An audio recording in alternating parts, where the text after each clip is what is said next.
हाँ जी। आज हमारा डे 38 लेक्चर 9 फंडामेंटल राइट्स का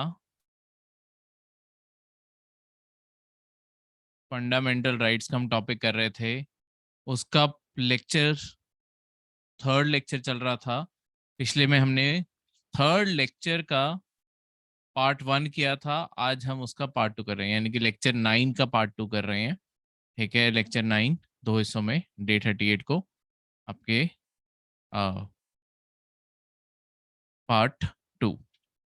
अब यहाँ पे सबसे पहले जो आपका आर्टिकल लास्ट हमने जहां से पढ़ा था आर्टिकल 27 तक पढ़े थे। आज जो हमारा सबसे पहला आर्टिकल है वो है आर्टिकल 28। आर्टिकल 28 मेंशन करता है कि कोई भी रिलीजियस इंस्ट्रक्शन, देखो हम आर्टिकल 25 से लेके 28 तक ये सारे आपके right to freedom of religion के हैं कि आपको रिलीजन के मामले में क्या क्या आजादियां मिलती हैं।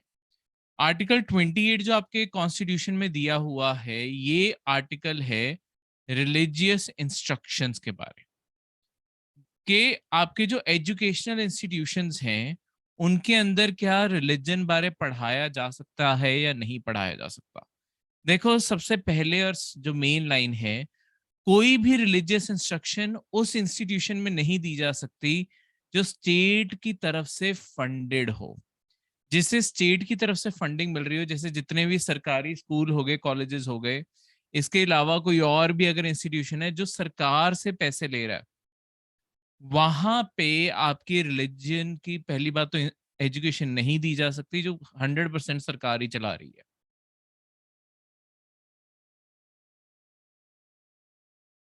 ठीक है, उसके आगे फिर एक कैटेगरी चला रही है, वो मैं आपको आगे जाके बताऊंगा। अब वॉलंटरी कहाँ का है। अब देखो यहाँ पे यही पहली बात तो जैसे मैंने आपको बताया, वहां पे एजुकेशन कहीं दी नहीं जा सकती। उसके बाद कोई भी एजुकेशन इंस्टीट्यूशन जो सरकार की तरफ से रिकॉग्नाइज्ड है bye the state and receiving aid out of state fund. देखो अब ये दो कैटेगरीज आगे अब इन्हीं में फर्क पड़ेंगे। सरकार की तरफ से रिकॉग्नाइज्ड क्या होता है और रिसीविंग एड क्या होता है। रिकॉग्नाइज का मतलब होता है, कई बार आप स्कूल्स के बाहर बोर्ड पे भी देखोगे, recognised by this this government, मतलब जिस भी वो स्टेट के अंदर होता है। ठीक है, क्या करते हैं आपके ज्यादातर स्कूल कॉलेजेस, वो अपनी हमेशा गवर्नमेंट स्टेट गवर्नमेंट के साथ रजिस्टर करते हैं और स्टेट गवर्नमेंट उन्हें रिकॉग्नाइज करती है कि हाँ ये एक लेजिटिमेट स्कूल या कॉलेज है। उस रिकॉग्निशन के बदले उन्हें ये चीज इंश्योर करनी पड़ती है कि वहां पर रिलीजियस एजुकेशन कब दी जाएगी और अगर दी जा रही है तो उसका क्या सिग्निफिकेंस रहेगा। पर अगर कोई ऐसा इंस्टीट्यूशन है जो रिकॉग्नाइज्ड बाय स्टेट भी है और स्टेट की तरफ से फंड भी ले रहा है, वहां पे किसी भी पर्सन को सबसे पहले तो फोर्स नहीं किया जा सकता रिलीजियस कोई भी इंस्ट्रक्शन लगाने पे, मतलब कोई भी क्लास रिलीजन के रिगार्डिंग या कोई और लेक्चर सेमिनार कुछ भी किसी को फोर्स नहीं कर सकते। ठीक है, और ना ही कोई और वर्शिप का हिस्सा बना सकते हैं बिना उसकी उस बच्चे की अपनी मर्जी के। और अगर ऑब्वियसली स्कूल्स हैं तो वहां पे माइनर होगा, तो वहां पे अगर कोई लेट्स सपोज कोई रिलीजियस फंक्शन होना भी है, किसी लीडर को बुलाया हुआ है किसी रिलीजन के, तो सबसे पहले कंसेंट लेना जरूरी है पेरेंट्स का कि क्या आपका बच्चा ये रिलीजियस गैदरिंग अटेंड कर ले जो हमारे यहाँ पे होने लगी है, या आप चाहते हो तो ना भी अटेंड करे। ठीक है, तो परमिशन लेनी जरूरी होती है। अब यहाँ पे चार तरीके के इंस्टीट्यूशंस बन गए। एक तो है जो 100% जो गवर्नमेंट, जैसे सरकारी स्कूल हो गए, कॉलेजेस हो गए, जो सरकार के द्वारा ही मेंटेन किए जाते हैं, ऑब्वियसली रिकॉग्नाइज भी हैं फिर गवर्नमेंट की तरफ से और मेंटेन्ड भी हैं। यहाँ पे रिलीजियस एजुकेशन बिल्कुल ही नहीं हो सकती। दूसरे हैं जो सरकार चला तो रही है, ठीक है, देखो जिन्हें चलाती सरकार है, पर उसके जो पैसे आ रहे हैं उसे चलाने के, वो सरकार की तरफ से नहीं आ रहे, वो कहीं और से आ रहे हैं। देखो ऐसा कई बार ही होता है कि कई कम्युनिटीज, कई मतलब चाहे लिंगुअल कम्युनिटीज हो चाहे रिलीजियस कम्युनिटीज हो, कोई भी, मतलब जस्ट एग्जांपल के तौर पे बता रहा हूँ पहले, कि कोई भी कम्युनिटी को ये लग सकता है कि देखो हम चाहते हैं कि हमारी कम्युनिटी के लिए अलग से एक स्कूल या कॉलेज ओपन हो जाए। ठीक है, तो हम इसे फंड करने को खुद तैयार हैं। बस बात ये है कि क्योंकि हमें इसे चलाने का एक्सपीरियंस नहीं है, तजुर्बा नहीं है, वो गवर्नमेंट से रिक्वेस्ट करते हैं कि आप अपना स्टाफ, अपनी रिसोर्सेज यूज करके इसे रन कीजिए, जितनी स्टाफ की सैलरीज होंगी वो भी हम पे कर देंगे, बिल्डिंग भी हमारी यूज कर लो, सब कुछ हमारा यूज कर लो, बस चला आप रहे हो।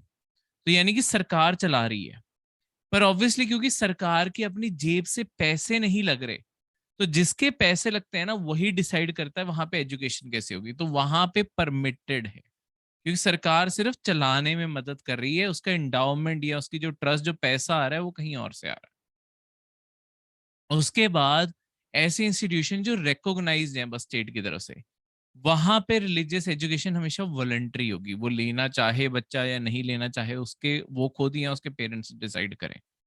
ठीक है।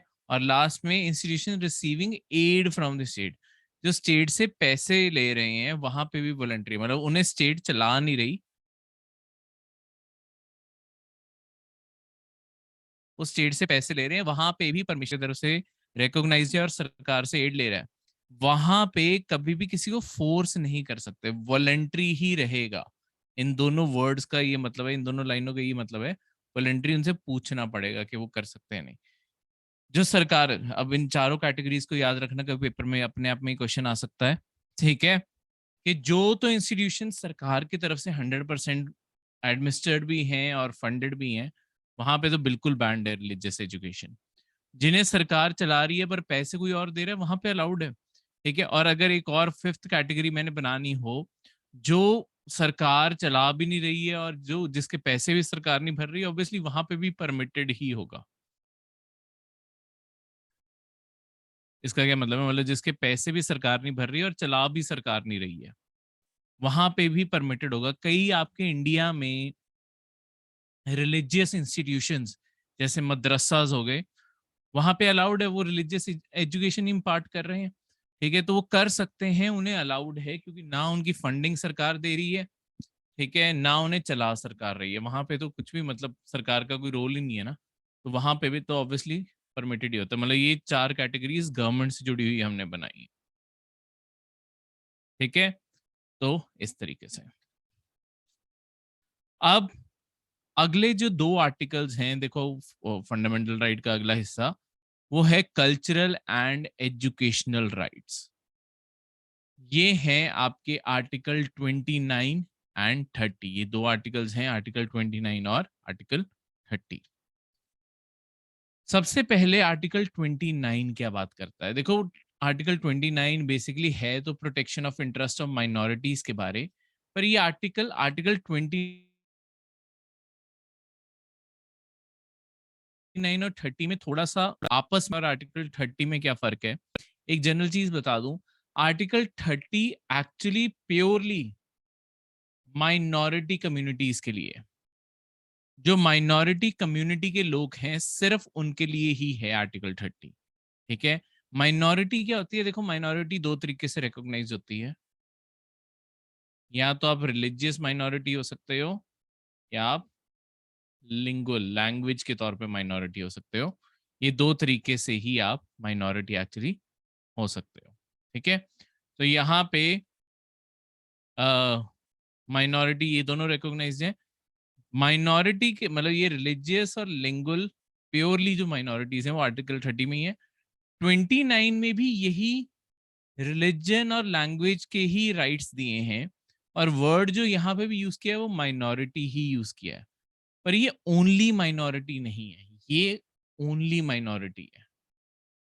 आर्टिकल 29 के लिए सुप्रीम कोर्ट ने क्या बोला, 29 के लिए उसके प्रोविजन क्या है वो अभी मैं हम पढ़ते हैं, बस जस्ट पहले एक छोटी सी चीज बताने के लिए। आर्टिकल 29 के लिए आपके सुप्रीम कोर्ट ने बोला कि देखो, जो इसके अंदर लिखे हुए राइट्स है ना, ये किसी कम्युनिटी के बारे नहीं है, ये सेक्शन ऑफ सिटीजन के बारे है। ये माइनॉरिटी का आर्टिकल 29 में माइनॉरिटी का मतलब है सेक्शन ऑफ सिटीजन, कोई भी जो लोग कंसर्न्ड हैं किसी चीज को लेके।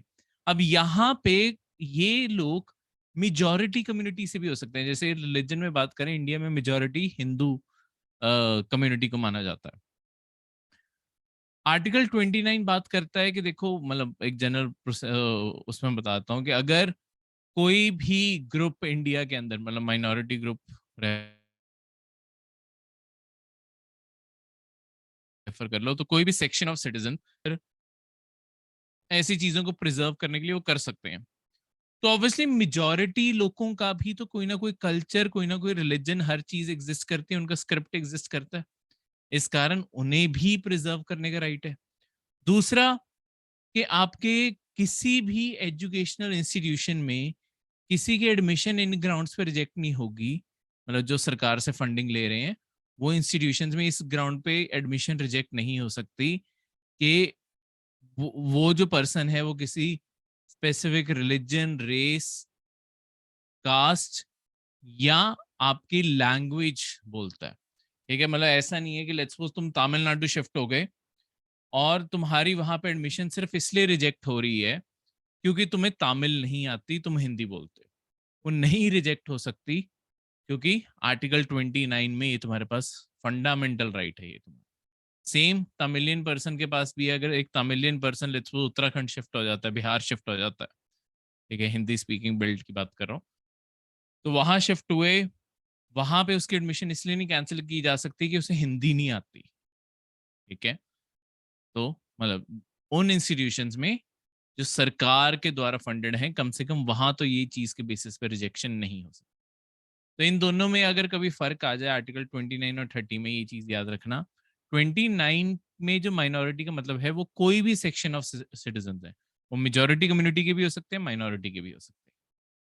आर्टिकल 30 प्योरली माइनॉरिटी कम्युनिटीज के, ठीक है, रिलीजियस और लैंग्वेज, पर प्योरली माइनॉरिटी कम्युनिटीज। अब क्या है ये आर्टिकल्स, इनके बारे में बात करें। देखो जो आर्टिकल 29 है ये देता है दो प्रोविजंस हैं इसके। Any citizen, any section of citizen, जैसे मैंने आपको रेफर किया अभी, residing in territory of India, India के अंदर बसे हुए हैं, और any part thereafter have a distinct language, इनकी अपनी खुद की कोई डिस्टिंक्ट लैंग्वेज है, कोई अपनी स्क्रिप्ट है, कोई अपना कल्चर है, उनके पास राइट है उसे कंजर्व करने का। यानी कि राइट टू कंजर्व, अगर आप अपनी लैंग्वेज, स्क्रिप्ट, कल्चर, ये तीनों चीजें प्रिजर्व करना चाहते हो, यहाँ पे मैंने डिटेल में ब्रेक डाउन करके नीचे चीजें लिख दी हैं, अगर इन तीनों चीजों को आप कंजर्व करना चाहते हो, बचा के रखना चाहते हो, आगे बढ़ाना चाहते हो, कोई भी पर्सन, कोई भी मतलब ग्रुप मिलके ये राइट क्लेम कर सकता है। देखो किसी एक अकेले बंदे की तो नहीं कोई स्क्रिप्ट, लैंग्वेज, कल्चर हो सकता। कल्चर, लैंग्वेज ये हमेशा ग्रुप में होती है ना। मैं अकेला एक लैंग्वेज बना के बैठ जाऊं और वो लैंग्वेज आती ही सिर्फ मुझे है, तो मैं बात किससे करूंगा? तो ये जो राइट्स होते हैं ये पूरे ग्रुप के हैं, और कोई भी ग्रुप क्लेम कर सकता है, मेजोरिटी कम्युनिटी का भी, माइनॉरिटी कम्युनिटी, ठीक है, या इंटरमिक्स होके कोई एक नई कम्युनिटी बन जाए, वो भी कोई भी क्लेम कर सकता है। ठीक है, दूसरा है कि किसी भी सिटीजन की कभी भी किसी भी एजुकेशन इंस्टीट्यूशन जो सरकार के द्वारा मेंटेन्ड है या सरकार से फंडिंग ले रहा है, उनकी एडमिशन नहीं रिजेक्ट हो सकती रिलीजन, रेस, कास्ट और लैंग्वेज की बेसिस पे। ये एक इंडिविजुअल पर्सन का राइट है, क्योंकि यहाँ पे सिर्फ एक बंदे की एडमिशन नहीं होगी, ऑब्वियसली ग्रुप में थोड़ी एडमिशन लेने जाते हैं कि ये लो जी 10 बंदे इस कम्युनिटी के एक साथ एडमिशन, एडमिशन तो एक एक करके होती है ना। तो इस कारण इसे इस सेक्शन, इस आर्टिकल के अंदर भी दो हिस्से हैं, एक राइट जो पूरे ग्रुप को मिलता है, एक राइट जो हर इंसान का अपना अपना है, जहां अप्लाई होगा वो वहां होगा। ये सबको एक साथ मिलके ही लेना पड़ेगा। ठीक है, अब जैसे मैंने आपको बोला कि ये सारी कम्युनिटीज के लिए, और अगर आपकी पॉलिटिकल पार्टीज अपनी स्पीचेस में ये सारी चीजों की बातें करती हैं कि हम आपकी भाषा को प्रिजर्व करने की पूरी कोशिश करेंगे, उसके लिए स्टेप्स उठाएंगे, इन्हें करप्शन नहीं माना जाएगा। रिप्रेजेंटेटिव्स ऑफ पीपल्स एक्ट 1951, जिसके अंडर इलेक्शंस होते हैं, इलेक्शन में खड़ने वालों की क्वालिफिकेशन और डिस्क्वालिफिकेशन इस एक्ट में लिखी हुई है, उसके अंदर इसे डिस्क्वालिफिकेशन नहीं माना जाएगा। ठीक है, नेक्स्ट है आपका आर्टिकल 30। आर्टिकल 30 बात करता है कि माइनॉरिटीज के पास अब दो राइट हैं। ठीक है, आर्टिकल 30 में पहली बात, माइनॉरिटीज के पास राइट है कि वो कोई भी एजुकेशन इंस्टीट्यूशन शुरू कर सकते हैं, एस्टैब्लिश कर सकते हैं और उसे उसके बाद चला सकते हैं। कौन सी माइनॉरिटीज, मतलब किस बेसिस पे एजुकेशन इंस्टीट्यूशन खोल सकते हो आप? रिलीजन के ग्राउंड पे भी और लैंग्वेज के ग्राउंड पे भी। तो आपके इंडिया में बहुत सारे स्कूल्स और कॉलेजेस भी इवन आपके माइनॉरिटी इंस्टीट्यूशंस का स्टेटस होल्ड करते हैं, क्योंकि वो एक किसी स्पेसिफिक लैंग्वेज या रिलीजन से जुड़े हुए होते हैं। ठीक है, कई बार आप देखोगे और बहुत सारे इंस्टीट्यूशंस इंटरेस्टेड भी होते हैं कि हम माइनॉरिटी का स्टेटस ले लें, क्योंकि एक माइनॉरिटी के स्टेटस में आपको एक लूप होल भी बता देता हूँ। जो आपका एक्ट है ना, राइट टू एजुकेशन एक्ट, हमने आर्टिकल 21A के साथ पढ़ा था। राइट टू एजुकेशन एक्ट के अंडर जैसे कि गरीबों को रिजर्वेशन देनी पड़ती है, उसके बाद कितने टीचर्स पर स्टूडेंट होने चाहिए, ठीक है, ऐसी बहुत सारी रिक्वायरमेंट्स लगती हैं। ठीक है, राइट टू एजुकेशन एक्ट जो स्कूल्स को मानना पड़ता है। पर राइट टू एजुकेशन एक्ट में एक लूप होल है, एक्ट नहीं लगता। तो बहुत सारे स्कूल्स जब से आपका राइट टू एजुकेशन एक्ट आया, उसके बाद से तो खासकर वो इंटरेस्टेड हो गए कि हम अपने आप से माइनॉरिटी स्टेटस ले लें, जिससे हमें इस एक्ट के बहुत सारे प्रोविजन मानने ही ना पड़े। ठीक है, तो माइनॉरिटी इंस्टीट्यूशन किसी बेसिस पे हो सकता है, किसी रिलीजन के लिए भी हो सकता है या लैंग्वेज के लिए भी हो सकता है। ठीक है, तो स्टेट डिस्क्रिमिनेट नहीं करेगी, दूसरा प्रोविजन जो इसी के अंडर है, क्लॉज 1 है, क्लॉज 2 है, किसी भी माइनॉरिटी इंस्टीट्यूशंस के खिलाफ डिस्क्रिमिनेट नहीं करेगी। जब भी सरकार ने एजुकेशन इंस्टीट्यूशंस को ग्रांट्स देनी है ना, पैसे देने हैं उन्हें बढ़ाने के लिए, अगर सरकार पैसे देती है माइनॉरिटी इंस्टीट्यूशंस को, तो सरकार भेदभाव नहीं करेगी कि मैं इस रिलीजन के माइनॉरिटी इंस्टीट्यूशंस को ज्यादा पैसे दे दूं, इन्हें कम दे दूं, ऐसे फर्क नहीं हो सकता। सबको फिर बराबर पैसे देने हैं। ठीक है, बराबर इन द सेंस ऐसे नहीं कि कोई छोटा सा स्कूल है उसे भी बराबर दे रहे हो, एक बहुत बड़ा, मतलब तुम कितने बच्चों को पढ़ा रहे हो, कितनी फैसिलिटीज है, उस वेटेज लगनी चाहिए कि हाँ तुमने ये सारी कंसिडरेशंस के साथ ही पैसे बांटे हैं। ठीक है, कोई लॉजिक होना चाहिए आपके पैसे बांटने पे, तो फर्क नहीं कर सकते आप।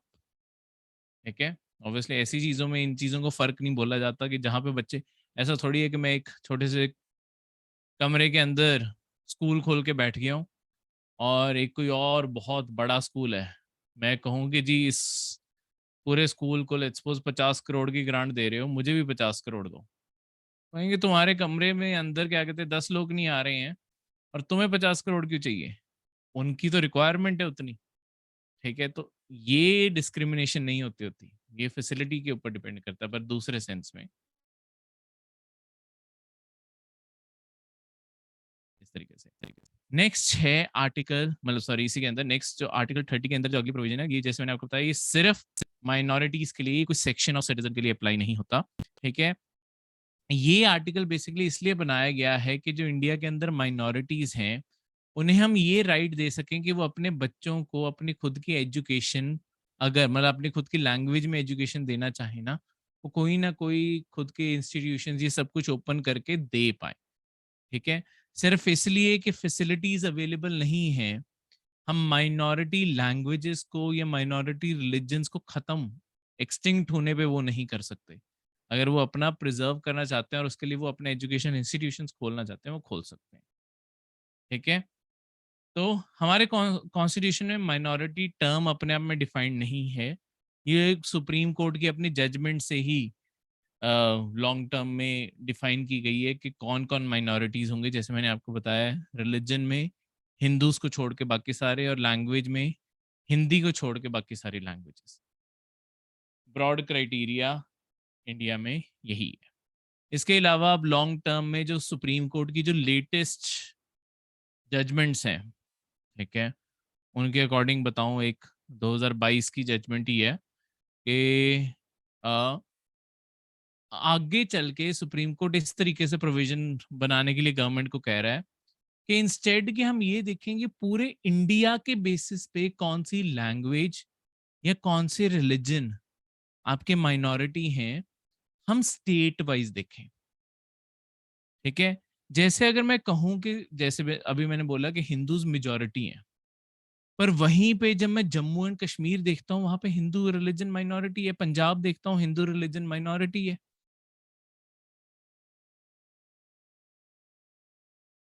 ठीक है, तो वहां पे स्टेटस 40% लोग बोलते हैं, मेजोरिटी लैंग्वेज है। पर वही अगर मैं साउथ इंडिया जाऊं, साउथ इंडिया में तो है हिंदी बहुत ही कम प्रेजेंट है। वहां पे तो हर जगह हिंदी माइनॉरिटी स्टेटस होना चाहिए। तो इस कारण सुप्रीम कोर्ट ने इस चीज को वैलिड रखा कि देखो, इंस्टेड कि हम पूरे इंडिया के लिए क्राइटेरिया कर रहे हैं, उसके कारण क्या हो रहा है कि हम हर एरिया में बराबर चीज नहीं प्रमोट कर पा रहे।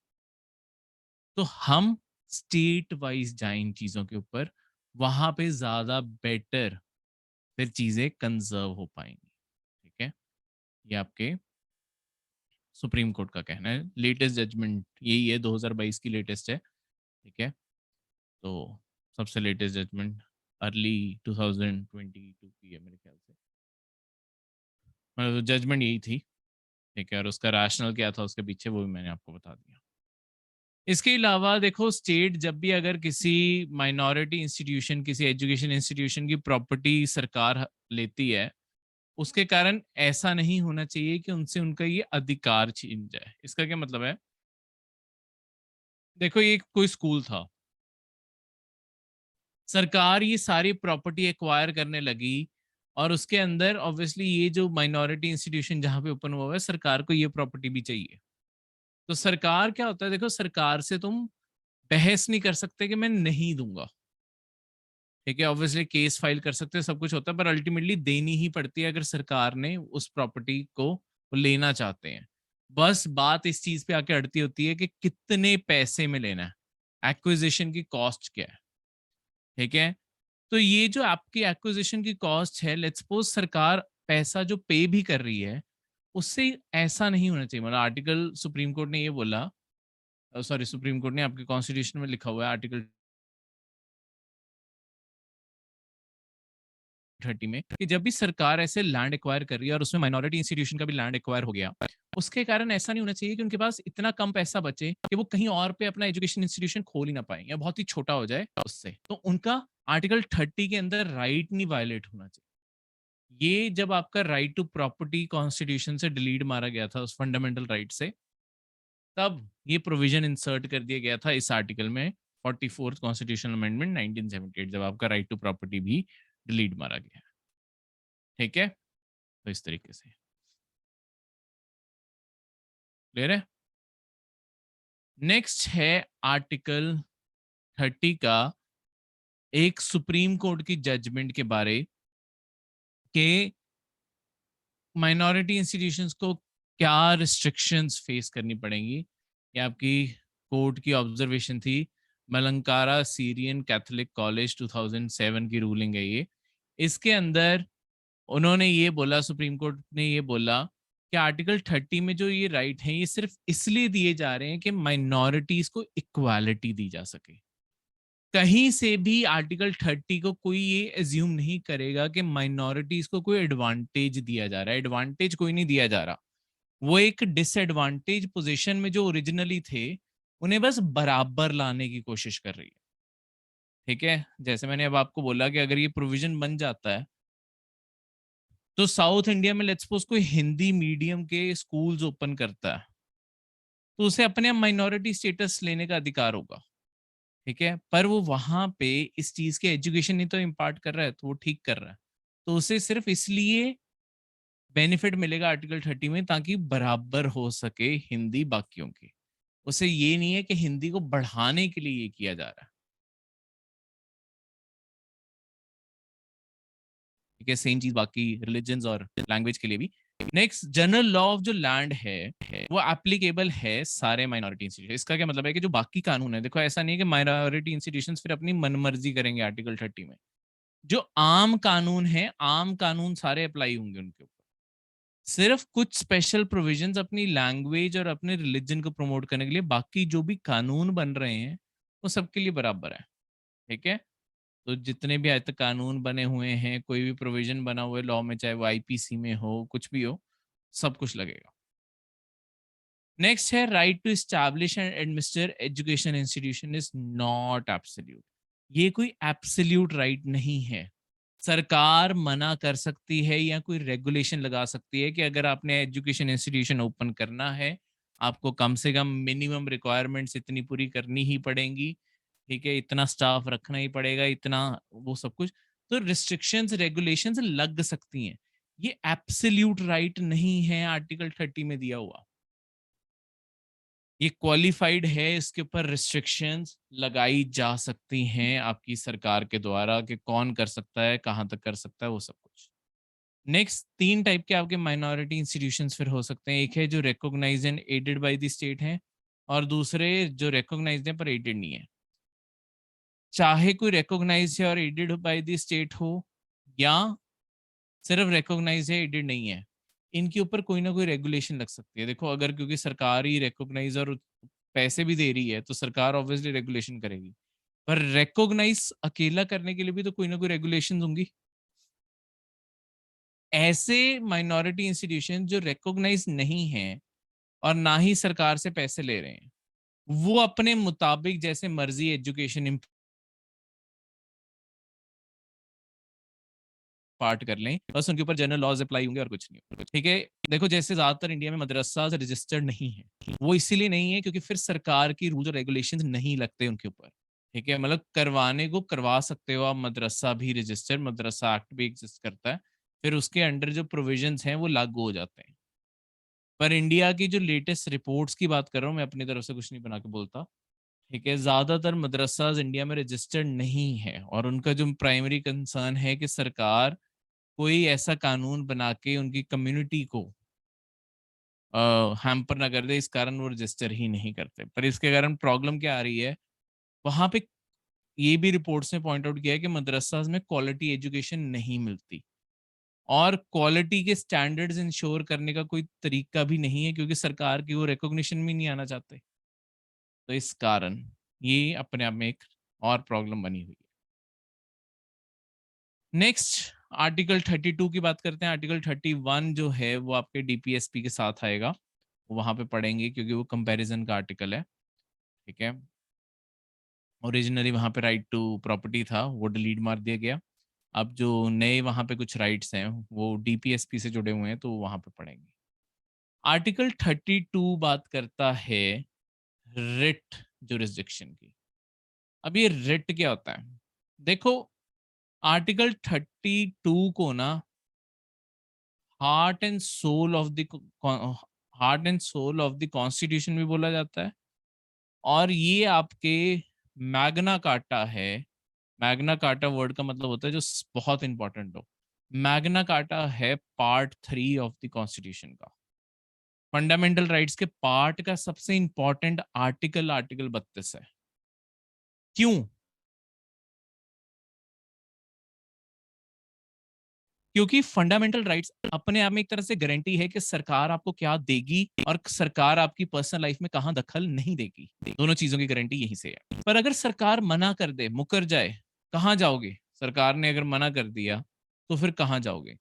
तो हमने क्या किया, फंडामेंटल राइट्स को लागू करवाने का जो आपका राइट है वो अपने आप में एक फंडामेंटल राइट बना दिया। तो आर्टिकल 32 आपको पावर देता है कि अगर आप चाहो तो आप डायरेक्टली सुप्रीम कोर्ट जा सकते हो जब भी आपके फंडामेंटल राइट्स आपको लग रहा है कि आपको नहीं मिल रहा। आप डायरेक्टली सुप्रीम कोर्ट जा सकते हो, आपको कहीं और किसी और कोर्ट भी जाने की जरूरत नहीं। आप डायरेक्टली सुप्रीम कोर्ट को डिफेंडर और गारंटर बनाया गया है फंडामेंटल राइट्स का।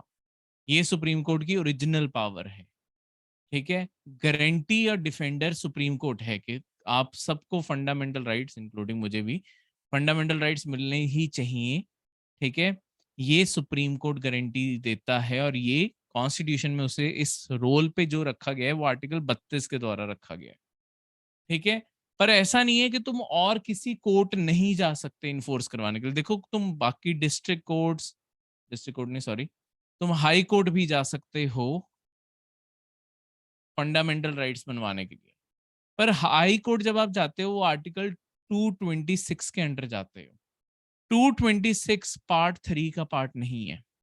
इस कारण देखो होता क्या है कि लेट्स सपोज अगर आप हाई कोर्ट जाते हो फंडामेंटल राइट बनवाने और सुप्रीम कोर्ट जाते हो, दोनों का एग्जांपल देके बताता हूँ। अगर आप हाई कोर्ट जाते हो, हाई कोर्ट आपके केस को प्रियोरिटी नहीं देगा, वो नॉर्मल केसेस की तरह ही डील करेगा कि हाँ ठीक है फंडामेंटल राइट का इशू है। पर क्योंकि हाई कोर्ट के ऊपर कोई रिस्पॉन्सिबिलिटी नहीं है इसे लेके, अपनी मर्जी है। वहीं पे बात आती है कि अगर आप डायरेक्टली सुप्रीम कोर्ट जाते हो, सुप्रीम कोर्ट को गारंटर और डिफेंडर बनाया गया है फंडामेंटल राइट्स का, तो उन्हें पहली हियरिंग में ही सुनना पड़ेगा कि एक्चुअली केस क्या है, सारी चीज।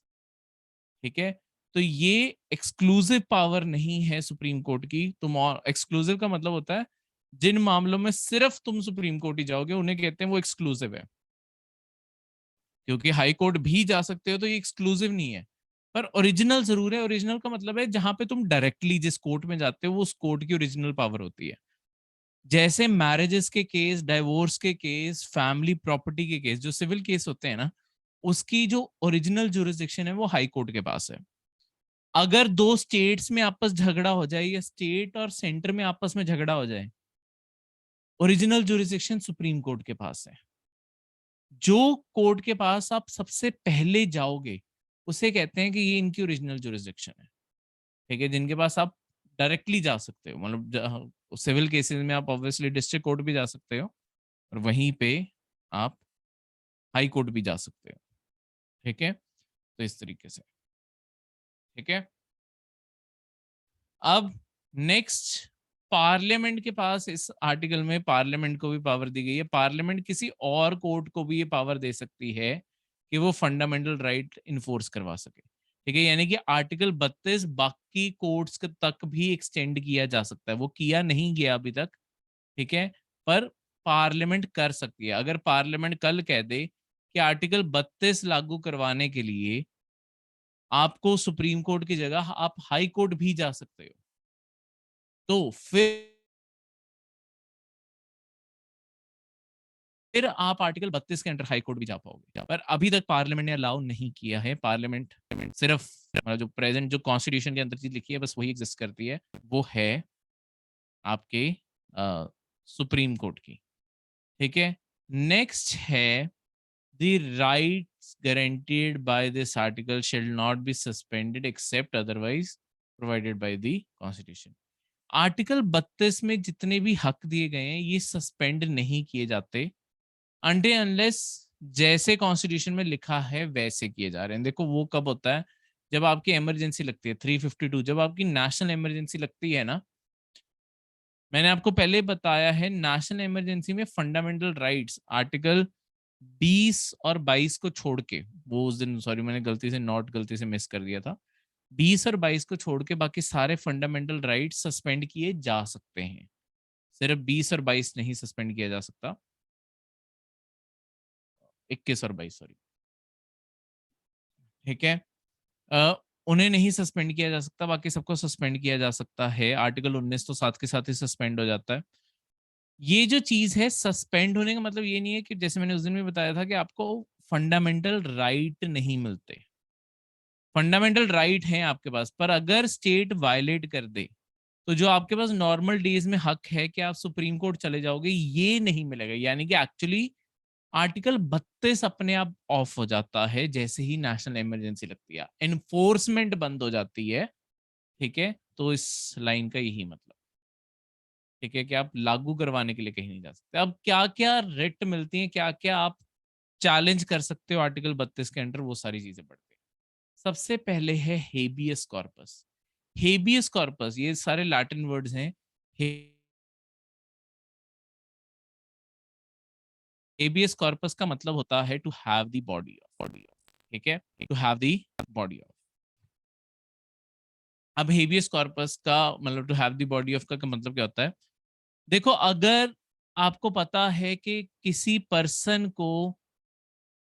पर्सन ने अगवा करके रखा हुआ है, घर के अंदर बंद करके रखा हुआ है, या किसी को पुलिस उठा के लेके गई और उस पर्सन को उसके बाद किसी ने नहीं देखा। ठीक है, लोगों ने ये देखा था कि हाँ इसे पुलिस उठा के ले गई है, पर उसके बाद वो पर्सन कहाँ गया वो नहीं पता। तो आप डायरेक्टली सुप्रीम कोर्ट जाके ये रिट जारी कर सकते हो, हेबियस कॉर्पस। अब ये पब्लिक अथॉरिटी यानी कि पुलिस के खिलाफ भी जारी हो सकती है, या अगर आपको पता है किसी प्राइवेट पर्सन ने किसी को घर के अंदर बंद करके रखा है, कोई भी ऐसा केस, उसके खिलाफ भी जारी करवा सकते हो। फिर उस पर्सन के ऊपर जिम्मेदारी आ जाएगी कि इस पर्सन को, या पुलिस के ऊपर जिम्मेदारी आ जाएगी कि इस पर्सन को हमारे सामने पेश करो। सुप्रीम कोर्ट ने अगर हेबियस कॉर्पस जारी कर दिया, इसका मतलब होगा सुप्रीम कोर्ट कह रहा है कि हमारे सामने इस पर्सन को पेश करो। ठीक है, तो पुलिस को बोला जाएगा चाहे वो जिंदा है चाहे मुर्दा है, ढूंढ के लाओ इस पर्सन को सामने पेश करो। तो वो हेबियस कॉर्पस की रिट होती है। ये तब नहीं लग सकती जब ऑब्वियसली डिटेंशन लॉफुल है और जेल में रखा गया है, पर लॉफुल तरीके से रजिस्टर, प्रॉपर कंप्लेंट रजिस्टर की गई है, उसे पुलिस को कस्टडी दी दी जा चुकी है, तब हेबियस कॉर्पस नहीं लग सकती। ऑब्वियसली पता ही है कि वो जेल में क्यों है। ठीक है, तो वो जब लॉफुल होगा तब नहीं आप कर सकते। जब कोई भी आपकी प्रोसीडिंग चल रही है या डिटेंशन हो चुकी है, कंटेम्प्ट ऑफ कोर्ट, कोर्ट की आपने कोई इंसल्ट की है या उसके ऑर्डर्स की कोई इंसल्ट की है, या किस लेजिस्लेचर की जो इंसल्ट की है किसी तरीके से, तो ऑब्वियसली ये भी केस रजिस्टर्ड होते हैं। देखो यहाँ पे पता होता है कि कहाँ पे है पर्सन, ऑब्वियसली जेल में है और क्यों है। ये सारे अगर जब भी आपके रजिस्टर्ड प्रोविजन एग्जिस्ट कर रहा है कि हाँ ये इस चीज कारण है, वहां पे हेबियस कॉर्पस नहीं है कि मुझे इस बंदे से मिलवा दो। ऐसे आप हेबियस कॉर्पस नहीं जारी करवा सकते। हेबियस कॉर्पस तब है जब बंदा लापता है।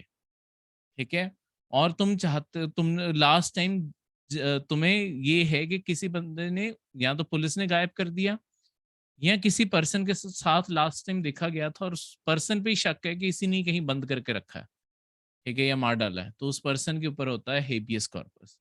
और लास्ट में अगर detention outside jurisdiction of court है, देखो अगर इंडिया से बाहर कोई पर्सन गायब हुआ है, उसके खिलाफ थोड़ी हेबियस कॉर्पस जारी कर दोगे, वो पर्सन तो है ही नहीं। कोर्ट की जुरिस्डिक्शन, सुप्रीम कोर्ट की जुरिस्डिक्शन भी इंडियन टेरिटरी के साथ खत्म हो जाती है। देखो जुरिस्डिक्शन कोर्ट की हमेशा एक बाउंड्री तक होती है। जैसे हाई कोर्ट अपनी स्टेट की बाउंड्री के अंदर अंदर के फैसले सुनाते हैं, डिस्ट्रिक्ट कोर्ट अपने डिस्ट्रिक्ट के अंदर अंदर, सुप्रीम कोर्ट पूरे इंडिया के अंदर अंदर के। ठीक है, तो इस तरीके से। दूसरा है मैंडामस की रिट। मैंडामस का मतलब होता है वी कमांड। वी कमांड, अब इसका क्या मतलब है? वी कमांड का मतलब है issued against a public official asking him to perform his duty और एनी पब्लिक बॉडी और कॉर्पोरेशन और इंफीरियर कोर्ट और ट्रिब्यूनल। अब इसका क्या मतलब है? देखो मैंडामस में जब आप मैंडामस के रिट जारी करवा रहे हो, आप किसी को कह रहे हो कि अपना काम करो, जो आपकी एक्चुअली ड्यूटी है। देखो ये पब्लिक ऑफिस के खिलाफ ही होता है, ये प्राइवेट के खिलाफ नहीं हो सकता।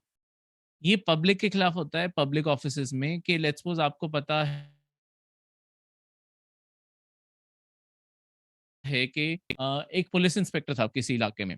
उस पुलिस इलाके में जो इंस्पेक्टर था वो लोगों की ना कंप्लेंट नहीं लिख रहा, क्योंकि वो उसके बाद कंप्लेंट लिख के फिर सॉल्व करना पड़ेगा, इन्वेस्टिगेशन, लेजी है अपने आप में, काम नहीं करना चाहता, वो सबको ऐसे ही भेज देता है कि मैंने नहीं लिखनी कंप्लेंट, जाओ यहाँ से।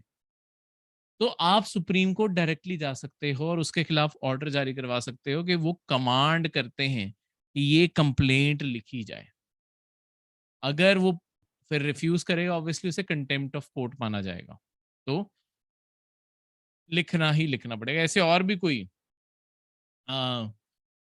पब्लिक ऑफिसेज में कोई काम नहीं हो रहा, ठीक है, जो सरकार की ड्यूटी है, मतलब सरकार के ऑफिसर्स की ड्यूटी है, और वो अपनी ड्यूटी परफॉर्म नहीं कर रहे, तो उनके खिलाफ मैंडामस हमेशा जारी हो सकता है। ठीक है, बस ये याद रखना, ये ड्यूटी डिस्क्रिशनरी ना हो, can not be issued, discretionary ना हो। डिस्क्रिशनरी का मतलब ये है कि करना जरूरी नहीं है। ठीक है, उनके फील्ड ऑफ वर्क में जरूर आता है, पर उसे हर टाइम करना जरूरी नहीं है। ठीक है, जैसे अम, आप कोर्ट में, जैसे वही पुलिस इंस्पेक्टर के पास फिर से जा रहे हो, मतलब उस पुलिस इंस्पेक्टर के पास फिर से कंप्लेंट लेके जा रहे हो उसके खिलाफ की, ये नहीं कह सकते कि देखो जी मुझे मेरा घर सेफ नहीं महसूस हो रहा, मैं चाहता हूँ कि हर 1 घंटे में पुलिस की गाड़ी यहाँ से घूम के जाए ताकि मेरे यहाँ पे सेफ्टी बनी रहे। वो पुलिस को तुम्हारे घर को पर्सनल सिक्योरिटी देना थोड़ी पुलिस का काम है। जनरल सोसाइटी के अंदर पेट्रोलिंग हो वो अलग बात है, और वो सरकार वो खुद देखेंगे पेट्रोलिंग कब कब हो सकती है। वो मैंडेटरी नहीं है कि इस टाइम पे ही वो घूम के जाए या इतनी बारी ही घूम के जाए। ठीक है, वो उनकी डिस्क्रिशन पे है कि कितना टाइम है, कितनी रिसोर्सेज अवेलेबल है। पर कंप्लेंट ना लिखना, इन्वेस्टिगेशन ना करना, ये पुलिस की ड्यूटीज में आता है और इसके खिलाफ तो मैंडेमस कर सकते हैं। ठीक है, ये चीज प्रेसिडेंट गवर्नर्स के खिलाफ नहीं हो सकती, chief justice of high court या सुप्रीम कोर्ट के खिलाफ नहीं हो सकती, कॉन्ट्रैक्चुअल ऑब्लिगेशंस के खिलाफ नहीं हो सकती। ठीक है, और कोई भी चीज जो डिपार्टमेंटल इंस्ट्रक्शंस है और कोई स्टैट्यूटरी फोर्स नहीं, मतलब उसके लिए कोई कानून नहीं बना, सिर्फ डिपार्टमेंट जो जिस सरकारी डिपार्टमेंट है उसकी कोई अपनी खुद की इंस्ट्रक्शंस है, उसे मनवाने के लिए तुम ये नहीं जा सकते। ठीक है, डिपार्टमेंट देखो अपने स्टाफ के लिए कोई ना कोई गाइडलाइंस प्रेजेंट करते रहते हैं। इसका मतलब ये नहीं होता कि लेट्स सपोज उनके स्टाफ में से कोई गाइडलाइन नहीं मान रहा तो तुम कहोगे कि मैं कोर्ट चला जाऊंगा। जब तक उसे कोई कानून की बैकिंग नहीं मिलती, आप नहीं जा सकते कोर्ट। ठीक है, डिपार्टमेंट अपने खुद के इंस्ट्रक्शंस लागू और बदल सकता है, ये हमेशा उनके ऊपर होता है। ठीक है, क्लियर है? यहाँ तक कोई भी डाउट हो, ये आपके मैंडेमस तक। ठीक है,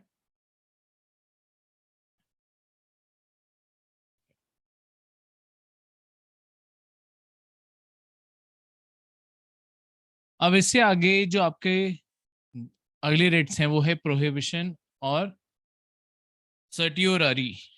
ये दोनों में फर्क क्या है, मैं इसके बारे में भी आपको बाद में बताऊंगा। पहले इनका मतलब पढ़ते हैं। देखो, प्रोहिबिशन का मतलब होता है, प्रोहिबिशन हम अक्सर ही सुनते हैं, प्रोहिबिशन का मतलब होता है प्रोहिबिट करना, टू फॉरबिड। ठीक है, सर्ट्यूररी का मतलब होता है टू सर्टिफाई। ठीक है, सर्टिफाई करना, किस चीज को सर्टिफाई करना वो मैं अभी आपको बताता हूँ। देखो, जब आपकी प्रोहिबिशन की रिट जारी होती है, ये आपके हमेशा, ये दोनों के दोनों रिट्स जो हैं, ये आपकी हमेशा जुडिशरी की अपनी खुद के रिट्स हैं।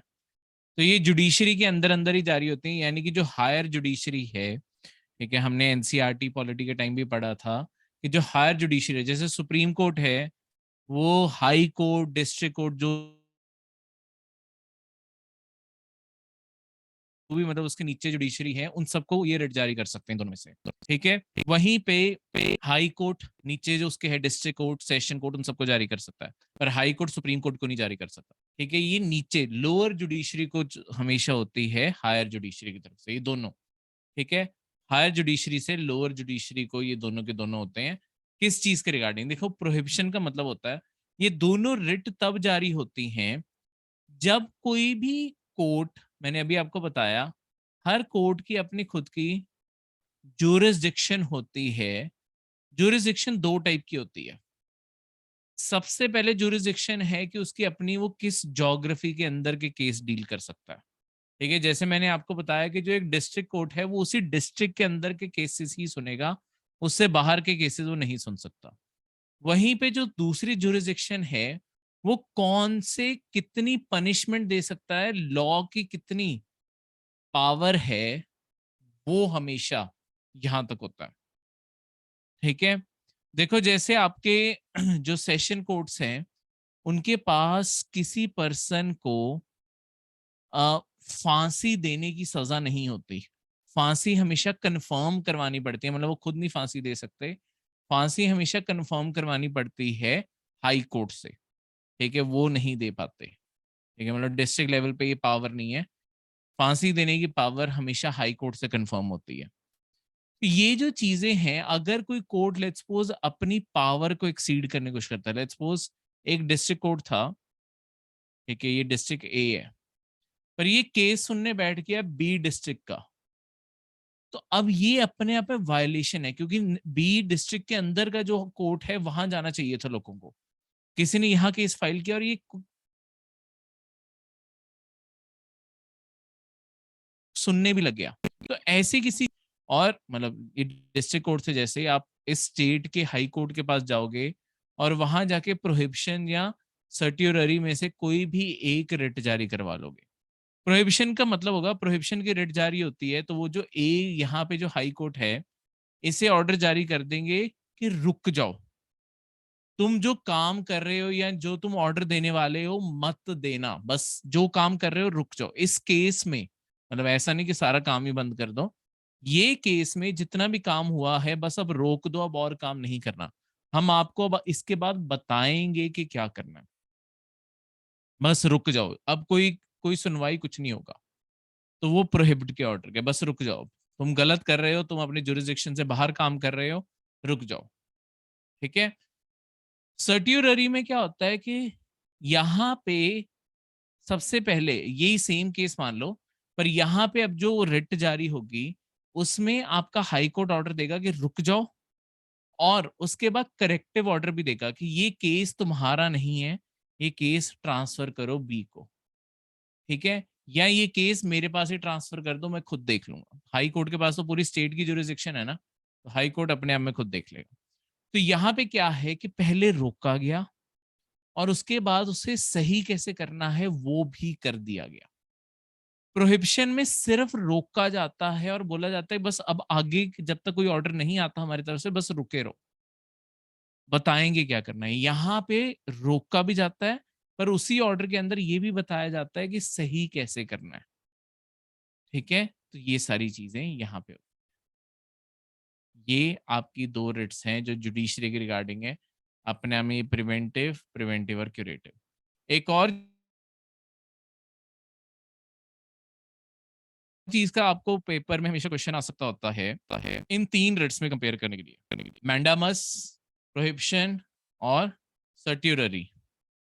देखो इसमें से देखोगे जो प्रोहिबिशन की रिट है ये आपकी कॉज करती है इनएक्टिविटी। इनएक्टिविटी का मतलब है ये काम रोकती है। मैंडामस की जो रिट है ये कॉज करती है एक्टिविटी। मैंडामस की रिट हमने पढ़ा है ना, वी कमांड कि काम करो, क्यों नहीं कर रहे हो। ये कहती है किसी अथॉरिटी को कि काम करके दो, प्राइवेट के खिलाफ नहीं, सॉरी, पब्लिक बॉडी को। ये किसी भी खिलाफ जारी हो सकता है, जो कोर्ट नहीं है ये, पर कोर्ट के अंदर भी हो सकता है, इंफीरियर कोर्ट भी है इसके अंदर। ठीक है, तो ये उन्हें भी कह सकती है कि काम करो। ये काम करने के लिए कह रही है, ये काम बंद करने के लिए कह रही है। सर्ट्यूररी आपकी करेक्टिव स्टेप में रहती है। ठीक है, तो ये एक्टिविटी सही भी बताती है कैसे करनी है, और उसके बाद एक्टिव प्रमोट भी करती है, यहाँ ट्रांसफर कर दो और उसके बाद केस चलता रहेगा। ठीक है, क्लियर है, तो इस चीज को याद रखना।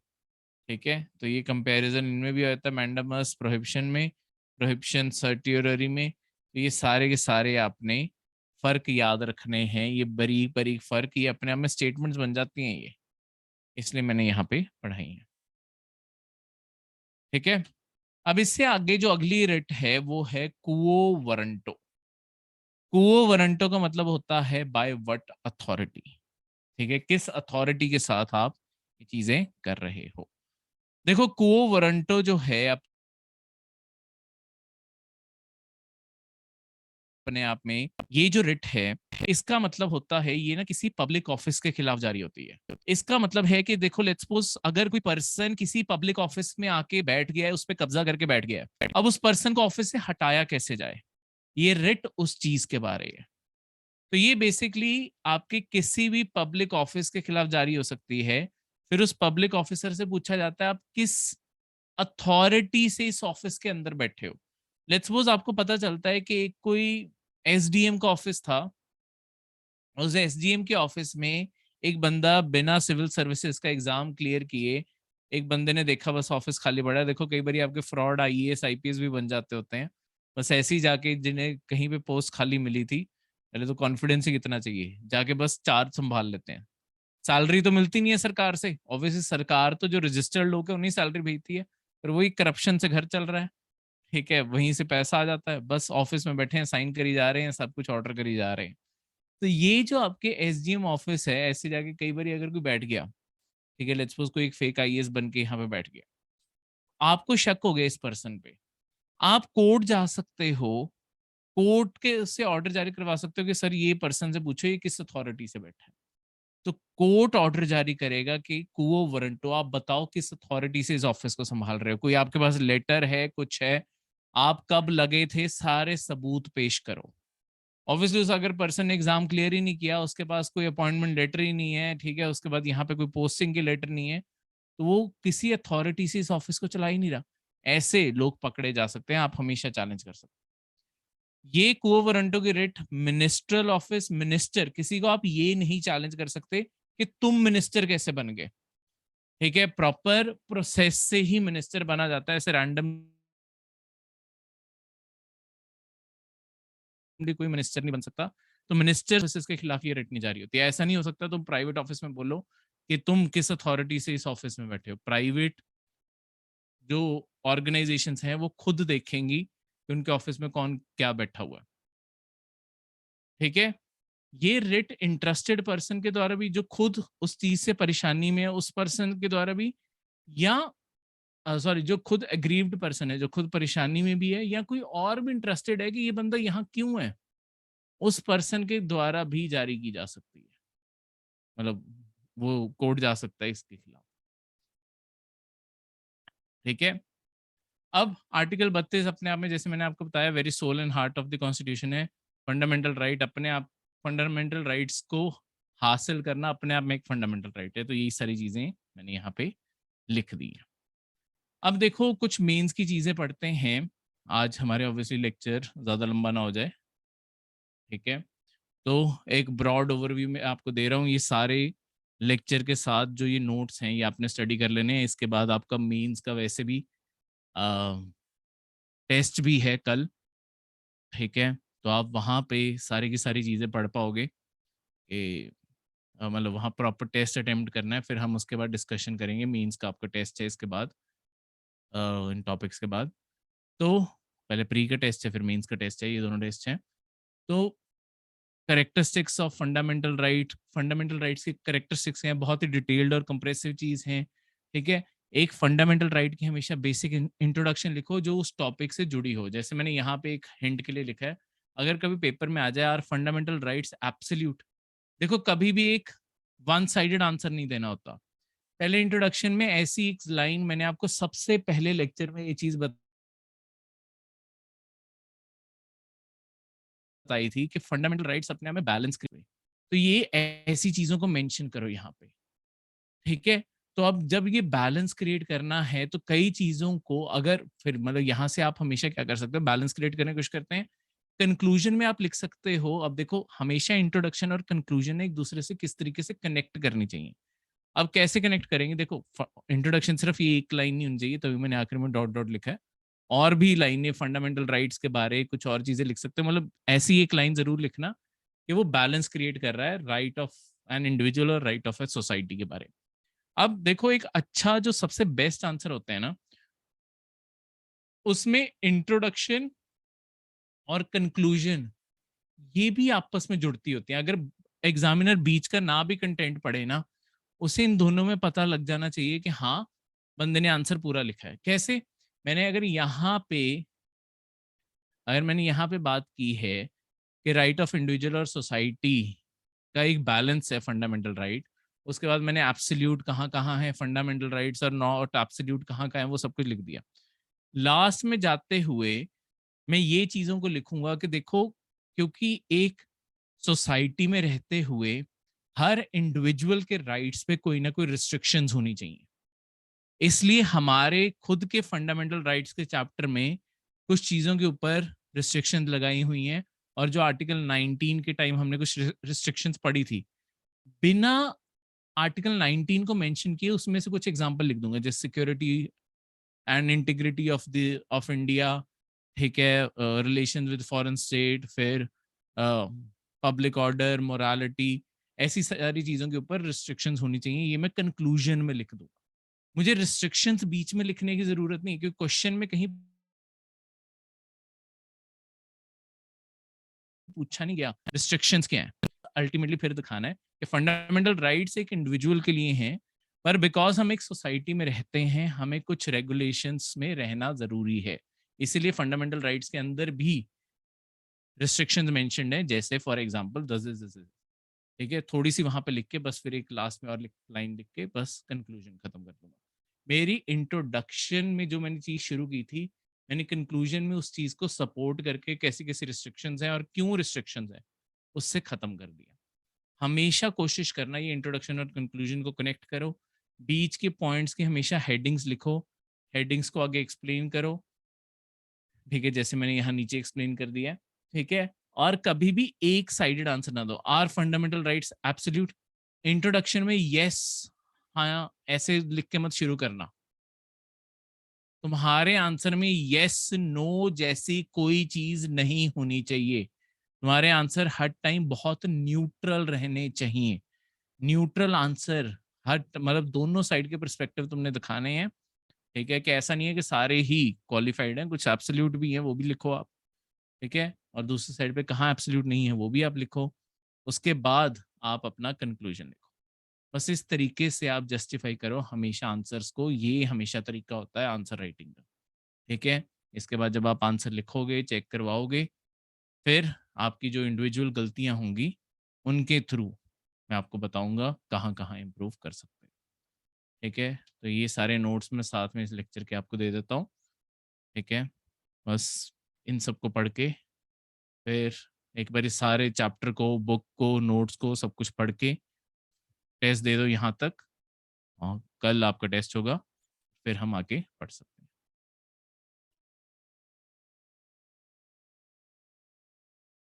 ये था ये lecture. Thank you and see you.